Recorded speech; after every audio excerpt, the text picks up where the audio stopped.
Hello, everybody. How are we doing this afternoon? It is Monday. Happy Monday. Howdy, I'm Angel Rojas. Jessica Cabrera with DataCorps Technology Solutions, and we are here for our Monday edition of Ask DataCorps Live. And as you can see, we are being joined today by Manny Cabrera, who's here for take part in our expert interview series this afternoon. And this afternoon, we're going to be talking about ways that you can keep your kids safe online. Awesome. And I get that question a lot as I'm going around talking to many of you and talking to our clients, because a lot of us are parents. And, online threats are out there, and we want to keep our kids safe online. And there's a lot of technology that we can put in place to make that happen. But technology, just as we've been talking about in some of our other shows, technology is only a part of the picture. There are other parts of the picture. And so I wanted to bring Manny in to talk about some of those other parts of the picture that technology can help supplement with. Hi, guys. So, Manny, what do you do? Well, quite simply, in addition to being married to Jessica, That's true. I own a couple of martial arts schools here in the Tampa Bay area. Specifically one here in the Brandon area, where DataCorps headquarters is, and one just across the county line in Wesley Chapel. Awesome. Yeah, and so I help children, both kids and older teens, help become the best version of themselves through a really great martial arts program, designed specifically to help them physically, intellectually, emotionally, and socially. Awesome. So I'm sure that you get parents coming to you all the time about what they can possibly do to help keep their kids safer online. Where do they start? Where do we even start? Well, the first part of it is a lot of the stuff that I'm sure that in the videos that you guys have been doing, that you guys have already covered. Because the same things that you would do to keep your data safe as a corporation would be the same thing that you would need to do to limit the access to your children. You know what I mean? And so, doing things like making sure that you have strong passwords, so that people can't get on there and spy on whatever your kids are getting onto. The making sure that you have all the information about on your tablets. All of those, technology type things are the first step. So limiting access, because this is a two-way street. First of all, it's people trying to get access to your children, and then the second step is your children basically either stumbling upon or intentionally seeking out things that are not necessarily the best things for them to be seeking out at 10, 11, 12, 30, whatever age it tends to be. 30. It's so true, though. I think as parents, we have a tendency to have our antenna up, our radars up, pointed in one direction, either making sure that our kids are not exposing themselves to something that's unsafe, or making sure that people are not trying to reach our children. We have a tendency to look one way or the other and not try to cover both bases. Right. I mean, and it's definitely going to be a balancing act to protect privacy versus, what you were going to do, what your kids are doing, because all their other kids are, doing it. And I'm not saying that that's like the jump off a bridge type thing, but I mean, social media, those types of activities, Snapchat, Instagram, that's all part of, today's, what kids are doing now. So it's not something that you want to just, because you're, because of this, and this, well, we're not going to do it at all, because then that limits your kid from, being able to, be part of his peer group or her peer group, So making sure that you're developing smart steps on how to handle that as well, versus also what you're going to do to keep other people from being able to, track down, spy on your kids, dox them, something like that, That makes sense. Now, you mentioned, what may or may not be appropriate and whatnot. So, from a technical standpoint, I can just go in and block websites. Is that a good idea, or is there some kind of a in-between? We can set schedules and all that kind of stuff when kids can access that. But, what are your thoughts on that? Well, here's the deal. You're not going to be able to block everything. You know what I mean? And so certainly putting, especially when they're younger and they're more apt to stumble upon something, definitely having things in place that are going to block certain websites that you don't want them to see. But you're not going to be able to block everything. So that is not the only thing that you can do. Nothing's ever going to replace you being their parent. For the most part, there's no reason for a 7-year-old or a 6-year-old or a younger or even a little older for them to be on a browser to begin with. You know what I mean? Everything that they're going to want to do either online or, through a tablet or whatever it is, there's going to be an app, for that, so to speak. So if they're wanting to watch things on, YouTube, there's YouTube apps. And then, in fact, there's even a YouTube app that is aimed specifically at younger kids, right? YouTube Kids. Yeah, and then, there's apps specifically designed, there's other apps specifically for children, like, the Reading Rainbow apps and stuff that they're going to want to be on, and that's fine. So, like, there's a PBS for kids version versus regular PBS. Obviously, there's the Disney apps. Anything that they're going to want to watch or see, there's generally going to be a kids app for it. So there's no reason for them to go outside of that parameter when they're younger to seek out anything on a browser, because browser's like giving them access to everything. Sure, it's opening a huge window. Yeah. So, well, when we talk about marketing, we talk about the fact that 90% of the people who are accessing your information online are accessing it through a phone. And I can't tell you, how often do you go out to a restaurant and you see a parent go, oh, here, play with my phone for 10 minutes while we wait for the food to get here. Guilty. Right? We've all done it. So what are the kinds of things you can do with your phone to keep it safer for your kids when those 10, 20 minutes when you just got to get through the grocery store or whatever? Well, a lot of it has to do, like, let's say you're looking through, your Instagram and your Facebook. If you're able to, a lot of times those apps they're logged in all the time. But if there is an app that you can create a separate password so that every time you use the app, you have to use the password, you're going to want to do that. Because then you're limiting your kids' access to the app, even if they, oh, hey, this looks cool, let's go check this out. And then, Instagram on itself is relatively harmless, but a few hashtags in, or going through the Explore tab, and you're going to be deep into, Instagram models and Fitspo and all kinds of stuff, which are, a lot of them are okay, but a lot of them are also too adult themed because they're aimed at adults, And so, in the same regard for Twitter, Twitter basically you can have open access to pornography through Twitter. So having those checks and balances, if you can control through either password, that would be great. Right. Making sure that the location services are off on any devices that your kids use. Especially if they're going to be posting to Snapchat, or in fact, Snapchat just came out with their own map software. Feature. Right, yeah. Which, tip of the day, look for your ghost mode in Snapchat today. Yeah, and so, if you can turn those location services off, yes, that prevents them from being able to check in, but still, now they're going to be prevented from, anybody being able to just track down where they are. Because you can easily, based on where people are checking in, finding their locations, whatever it is, you can create not just a location where their home is, but also where their major routes are going to be between, let's say, school and maybe their martial arts class, as well as their dance program, and then back home, and you can kind of see where the route of the kid is going to be. Especially in a place like where one of my locations are Fish Hawk, where everybody rides their bike around, and so it'd be easy to figure that out and then snatch a kid if you want to do harm to them. You make an excellent point that a lot of us don't really think about this on a regular basis, and that is that whenever we're sharing photos online, whenever we are sharing them on Instagram or any of those services, a lot of times there's metadata, which is data about the picture, being tagged into that photo. So it will tell you what kind of camera was used, and if it's a phone, what kind of phone it was. But in many cases, it can actually add the location of that photo, as well as people can figure out the background. If you really take the time to learn the area, you can figure out by the background where the photos were taken. But that in combination with the timestamps, somebody trying to put together an idea of where that person may be can do so thanks to those photos. So we want to be judicious on how we share. We want to teach our children that not everything needs to be shared, right? Yeah, absolutely. And we want to take the time to educate them about some of those dangers. Now that's going to be with older children that maybe have their own phones, but I've seen 6 and 7 year olds with their own cell phones these days, which blows my mind because I just can't imagine my kid having his own phone. But our children have their own tablets, right.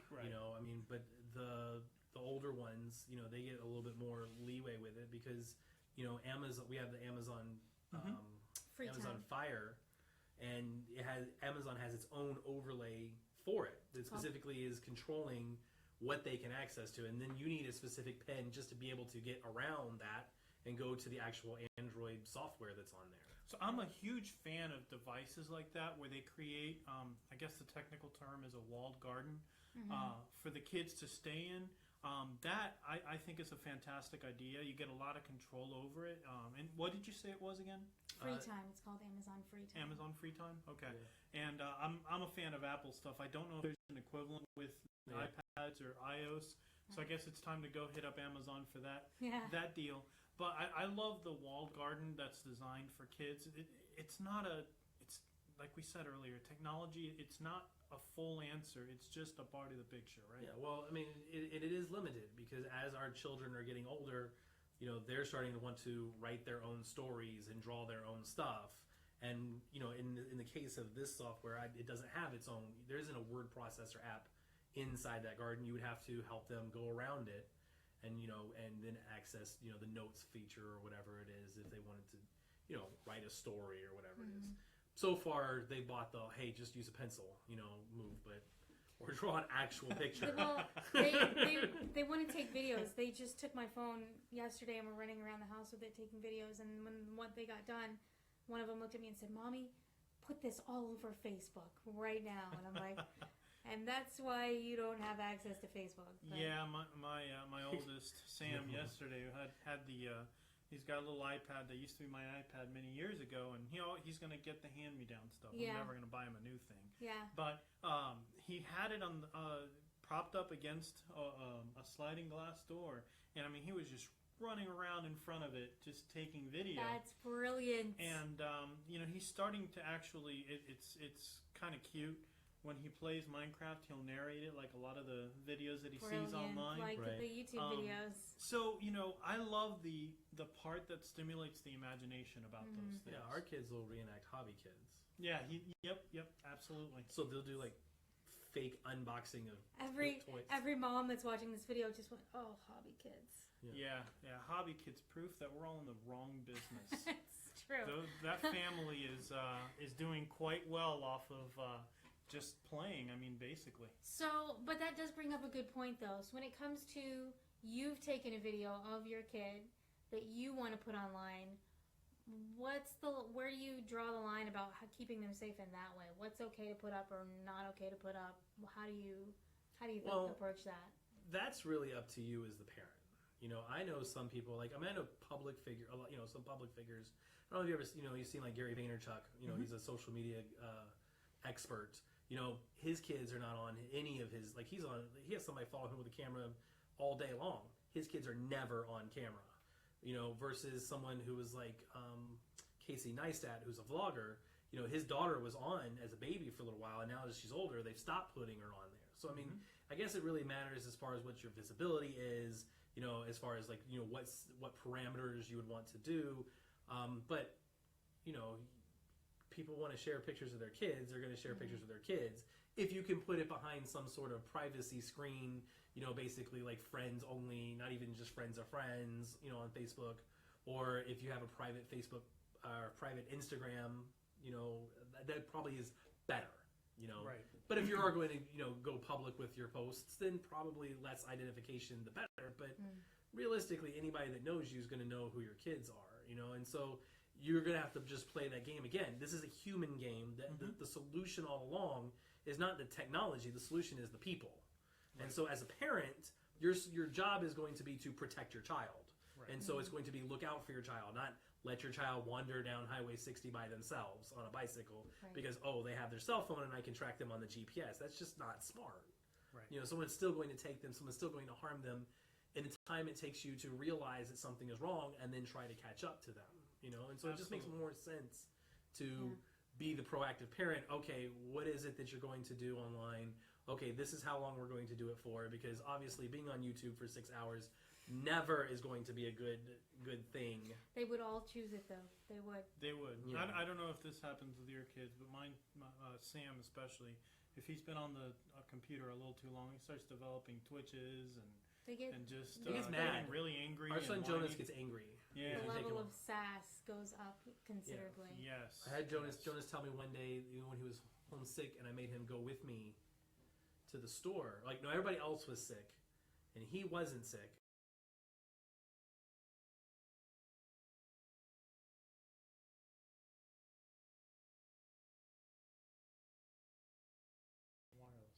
There we go. You know, and so he basically told me I'm ruining his life because I ruined his perfect day of watching Netflix all day long. Which, you know what, I gotta realize when you're binging Netflix, I mean, he basically is ruining the perfect day. But still, again, limiting the amount of access your kids have to digital items. Not only is that going to improve, you know, there's scientific research that it says that improves cognitive function, social function as well, but then also keeps them, okay, you went online, you did the thing, and then you did get curious afterwards, you know, to go and search for whatever else it is that you're looking for. Right. So, if we're talking about older kids, and they've reached the point where you're ready to or where you have to turn them loose, whether you're ready to or not, you have to turn them loose. What do we say? What's the talk sound like? Well, it sounds a lot like, hey, you know, first of all, there's a lot of ground. I mean, you're playing a long game, so the game that you're playing with your kids, you know, when they become teenagers, began when they were 7 or 8.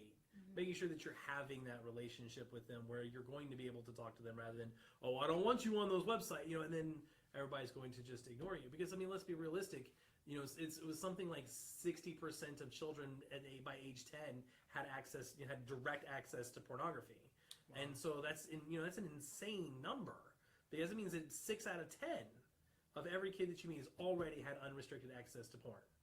And so if you're trying to help them develop, you know, realistic relationships or anything like that, well, then you're going to have to be much more on the, you know, proactive on the front end. Okay, hey, there is this thing out there that warps your relationships, you know, and so you're going to need to avoid this, you know, because of X, Y, Z. It's going to be tempting because, hey, who doesn't want to see naked people? You know what I mean? But it's going to cause you trouble down the road. It's going to affect relationships down the road. And so starting that conversation when they're old enough to understand that conversation, which is probably around the same time where they're going to be start searching, you know, on an open browser, is going to be the key part of it. Now, obviously, there are software out there that can monitor, you know, your devices right down to being able to read every single one of their text messages. You know what I mean? I think Net Nanny is one of them. I don't know about if Net Nanny will let you read their text messages. There's one called Teen Safe. I mean, that will let you do that, but I don't know. But it's one of those things where, you know, if you have two-factor authentication enabled, which is going to be coming in iOS 11, then, you know, all bets are off as whether or not that works or not. You know what I mean? And so it's just, there are stuff that you can install directly onto the device that lets you monitor things, but you know, it's a lot. Again, you're playing the human element, you're playing the human game, and it's having that relationship with your kids. Okay, hey, what are you doing? How are you doing it? You know, and then if they prove that they can do what they say they're going to do, giving them that leeway to do the things that they want to do within reason, obviously, so that they don't feel like they have to go around you, just like they would go around whatever software that you had, you know? Right. And that's going to be the key factor all along. You want to give them the chance to make mistakes while you are still there to be their safety net. Absolutely. I mean, if they don't get to use it, or they don't get to, you know, be tempted by whatever it is that's online, or if they don't get the opportunity to put into play the things that you taught them, then what you taught them is basically a straw, you know, is a straw, you know, house. And a lot of times I think this is what ends up happening when, you know, they get to the end of high school, they're going off to college, and then all of a sudden they're exposed to this world without built-in checks and balances. Right. And they don't know how to regulate and modulate their own behavior because all of a sudden they've got every choice available to them, and they don't have a way to make that, you know, yes or no decision. They don't have a framework. Yeah. So I think that's fantastic advice there. And all along, I mean, it's going to be, you know, these little actions that they take that are in the right direction are going to be the things that strengthen their ability to make the bigger decisions later down the road. This is with any task sort of like that. Awesome. So I try to wrap up our webcast every week by giving parents one solid, practicable thing that they can do as soon as they are done watching. What's one thing that they can go out and do today that's going to help keep their kids safer online? You know what? I would say that the one thing to do is to model the behavior that you want. You know, and so if you want your kids to be off their phones more, or you're going to want to, start getting that behavior that you want that's going to be healthy, digital life behavior. Start showing them how your digital life is in line with whatever it is that you want. Talk them through all of those things, because it's not just the doing it that's the important part, but talking them through the process that you go through for doing it that's going to be the important thing. So if you want them to be off of their phone, you want them to engage with the family, then what you need to do is say, okay, I've just gotten done with a lot of work. I'm going to put my phone away now. Here it is. It's now face down on the table. And you know what I want to do is I want to talk to you guys about what you guys did on, today, or come up with something specific that you can talk to them about. Yeah. But this, you got to realize that parenting is the solution is still going to be the human factor. It's always, you're playing a long game, it's always going to be the human thing. So just like when you wanted them to learn how to be kind to others, then you model that behavior. Right. So it's the same principle. Nothing's changing. It's just that, hey, we have this challenge, but the same principles that got us over the challenges as parents are going to be the things that get us through these challenges. It's time to walk the walk. Absolutely, 100%. Awesome. Well, thank you very much for watching. Thank you, Manny, for being here. We appreciate it. And we'll see you next week. It won't be the full-on show because it'll be the day before 4th of July. But I'll come on and I'll say a few words. So thanks for watching, and we'll see you soon. Thanks, guys.